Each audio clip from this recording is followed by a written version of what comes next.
Hello and welcome to AI Market News by LM. Before we dive in, we need to cover our mandatory disclosure. This video's audio is automatically generated by NotebookLM, an AI-powered tool. The reference sources used in the summary are listed in the video description. As this content is AI-generated, there may be errors in proper names, pronunciation, or unnatural speech. This video does not provide investment or trading advice. Please make investment decisions at your own discretion. Okay, with that covered, let's get into it. There's definitely a mood shift, isn't there? Yeah. That big Wall Street rally we've seen. It looks like it's hitting the brakes a bit. Taking a breather. Signs of fatigue, maybe. Exactly. We're seeing a slight retreat in the U.S. indices. Futures are pointing a little lower. So S&P 500, NASDAQ, Dow, all easing back slightly. That's right. Based on the latest numbers we have, the S&P 500 was around 6,637, down about, 0.28%. Okay. NASDAQ dipped around 0.33% to near 22,497, and the Dow slipped about 0.37%, near 46,121. Seems like traders are waiting for the next big thing, some new catalyst. General caution at quarter end. That's the feeling. A lot of caution. People are maybe taking some profits off the table, waiting to see what happens next. Right, which brings us to market sentiment. The Fear and Greed Index. How's that looking?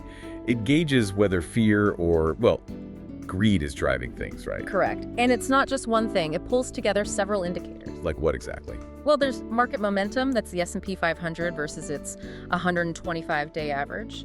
Then stock price strength, new highs versus new lows. Stock price breadth, too, using the McClellan Volume Index. Basically seeing if the rally is broad or just a few big stocks pulling everything up. And options activity. Put call ratios. Yep, that's in there. Plus market volatility, the VIX compared to its 50-day average.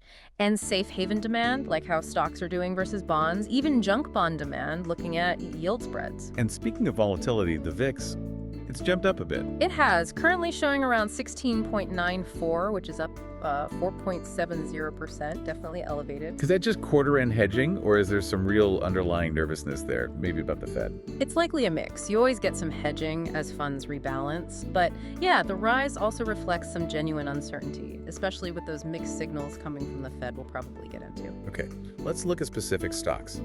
Tech seems to be leading this pause, this drag. Mostly, yes. The big names that led the rally are pulling back a bit. But Intel seems to be bucking that trend. Shares jumped. Yeah, big time. Over 6.4% surge for Intel. That was on reports they might be talking to Apple about a potential investment. An Apple partnership. Or even just talks. That would be huge for Intel, wouldn't it? Especially with all the AI chip focus. Absolutely. A massive vote of confidence. Meanwhile, Oracle, another tech player, was down about 1.71%, so some divergence there. But the really wild AI story seems to be Alibaba, up 52% in Hong Kong just this month. Incredible, isn't it? And it's not really about their e-commerce anymore. It's all the AI buzz, the shift to cloud infrastructure. Precisely. Investors are seeing it less as just an online retailer and more as a key player in, building out the AI future. 52% though? That's a massive run. Is it getting expensive? You'd think so, but here's the interesting part from the sources. It still looks relatively inexpensive compared to its peers, creating around 20 times estimated earnings. 20 times. When you compare that to, say, Microsoft or Amazon. Exactly. Microsoft's over 30 times earnings, Amazon's around 25 times. So the market seems to be betting Alibaba's AI pivot justifies a much higher valuation eventually. Could still be seen as an undervalued AI play even after that surge. Interesting. Now, on the flip side, we saw Starbucks making news for very different reasons, restructuring. Yeah, quite a contrast. Starbucks announced a $1 billion restructuring plan that includes closing stores, cutting about 900 jobs. Wow, $1 billion. That's significant. It is. And look at the stock performance. Starbucks is down 8% year to date. Compare that to the S&P 500, which is up 13%. Big difference. So is this Starbucks move seen as necessary pain or a sign of deeper issues? That's the question, isn't it? Is it proactive management in a tough spot or a signal that not everyone's riding the same bullish wave? It definitely highlights that the market's being selective. Okay, let's switch gears to currencies and central banks. The US dollar seems to be flexing its muscles again. It is, yeah. Rebounding along with treasury yields. What's driving that? Two main things, really. First, traders are dialing back their expectations for aggressive Fed rate cuts later on. Less cuts expected means a stronger dollar, generally. Okay. And second, just technical demand. You often see strong dollar buying at the end of the month and quarter as big players square up their books. Makes sense. And that's impacting pairs like USD-JPY. I saw it was hovering near a key level. Right, around a 148.86. The significant thing there is that it pushed above its 200-day moving average, which was about 148.51. And the 200-day is a big technical marker for long-term trends, yeah. A very important one.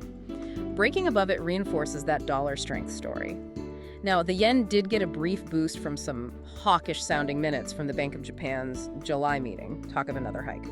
But the dollar's overall strength kind of overwhelmed that. And Euro USD also feeling the dollar's weight. Yep, trading around 1.1736, reflecting that broader dollar dominance. This feeds right into the Fed outlook. You mentioned mixed signals earlier. What are we hearing? Well, it's interesting. Fed Chair Powell is playing it cool, staying pretty neutral, not wanting to rock the boat too much. Standard Powell playbook. Pretty much. But then you have FOMC member Bowman coming out with a warning, saying the Fed might be falling behind the curve and might need to act at a faster pace. Ooh, faster pace. That sounds more hawkish. Definitely. So you've got Powell in the middle, Bowman sounding the alarm. It creates uncertainty. And the market reads that uncertainty as maybe fewer rate cuts coming soon. That seems to be the takeaway. Reduced expectations for rapid cuts are helping prop up yields and the dollar. It's a key tension we need to watch. What about other central banks?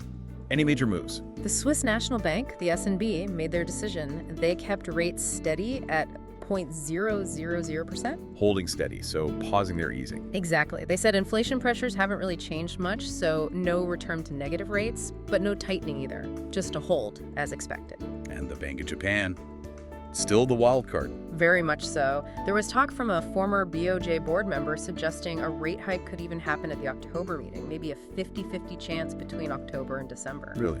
Sooner than expected. Potentially. They even floated the idea the policy rate could reach 1.5% eventually under Governor Ueda. So the BOJ is definitely laying the groundwork for a potential policy shift. Okay, let's look at debt markets. U.S. Treasury yields are up a bit, reflecting those Fed expectations we discussed. Same here. Around 4.15%, 30-year near 4.76%. That's about right, yeah. Near 4.147% for the 10-year and 4.758% for the 30-year. But the big story seems to be in corporate bonds. A surge in issuance. A huge surge. September saw over $190 billion in U.S. investment-grade bonds issued. That's massive. Only happened 6 other times, ever. Wow. Why the rush? Companies are jumping on lower borrowing costs. Credit spreads, the difference between corporate yields and treasury yields, have tightened significantly. And they're locking in cheaper debt while they can, like getting it before rates potentially go higher or stay high. Precisely. The average investment-grade spread is apparently at a 30-year low. It suggests companies see current rates as attractive for the long term. Despite any short-term market jitters, they're funding future plans. Like Oracle's big bond sale. Perfect example. Oracle issued $18 billion, including a really long 40-year bond, locking in those favorable rates. What about Japanese bonds? Any interesting action there? Yeah, particularly in the super long end. The 40-year Japanese government bonds, JGBs, saw pretty strong demand. Their yield actually fell a bit, down 7 basis points to 3.31%. Why strong demand there when other yields are rising? Part of it was the Ministry of Finance suggesting they might issue fewer of those ultra-long bonds in the future.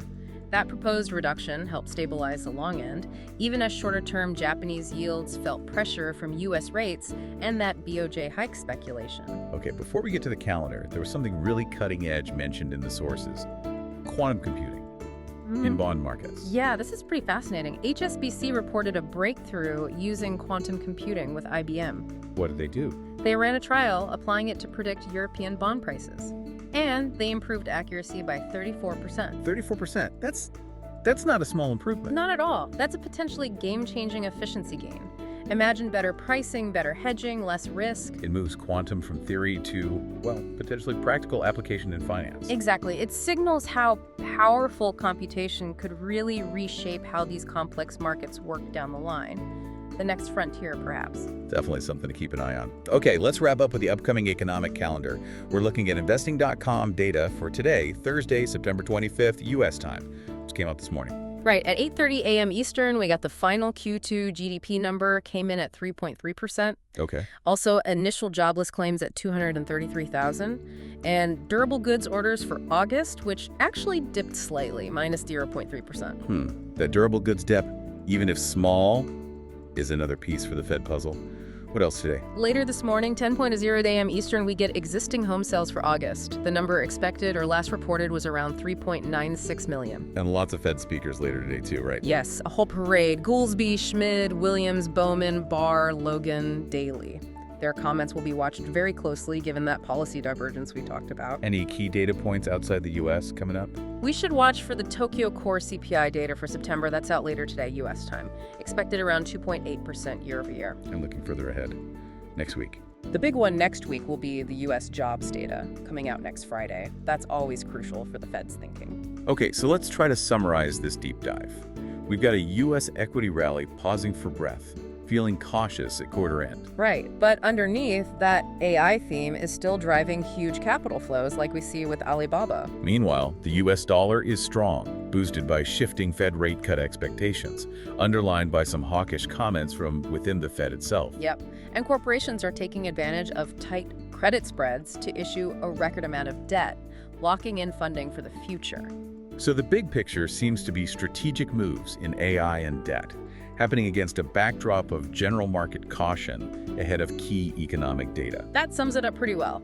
Caution now, but big long-term bets still being placed. Leaves us with a final thought. If major companies are borrowing heavily now because they think rates are good, what does that imply about their confidence and maybe where the real opportunities might lie in the stock market over the next year or so? Thanks for watching. Don't forget to like and subscribe.